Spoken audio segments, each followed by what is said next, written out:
नमस्कार मंडळी, स्वागत आहे तुमचं किचन रेसिपीजमध्ये। तर आज उपवासाचा गोड पदार्थ बनवलेला आहे। नवरात्रोत्सवाची सगळीकडे जय्यत तयारी सुरू आहे आणि बऱ्याच महिलांचे 9 दिवसाचे उपवास असतात। तेच उपवासाचे पदार्थ खाऊन कंटाळा देखील आलेला असतो आणि बऱ्याच जणींना पित्ताचा त्रास देखील होत असतो। तर अशात असा पौष्टिक पदार्थ तुम्ही जरूर बनवून खाऊ शकता। तर सुरुवात केलेली आहे गोड पदार्थापासून। तर लाल भोपळ्याची खीर बनवलेली आहे।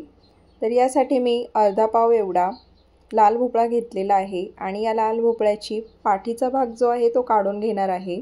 तर 100 ग्रॅम इथे मी हा लाल भोपळा वापरला आहे।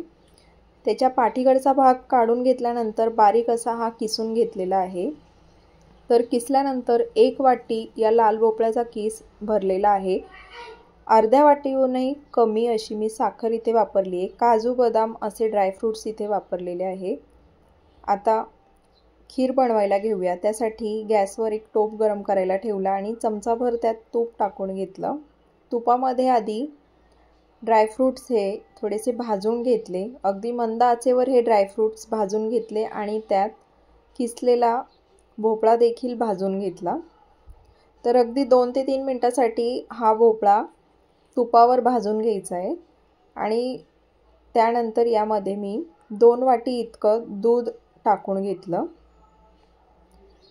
दूध टाकल्यानंतर व्यवस्थित असं मिक्स करून घेतलं आणि यामध्ये साखर ॲड केली।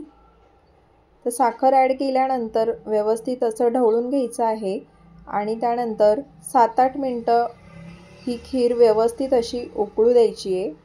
मध्यम आचेवर ही खीर चांगली उकळवून घ्यायची आहे, जेणेकरून जो लाल भोपळा आहे तो व्यवस्थित असा शिजला जाईल आणि खीर आपली एकदम छान दाटसर अशी बनेल।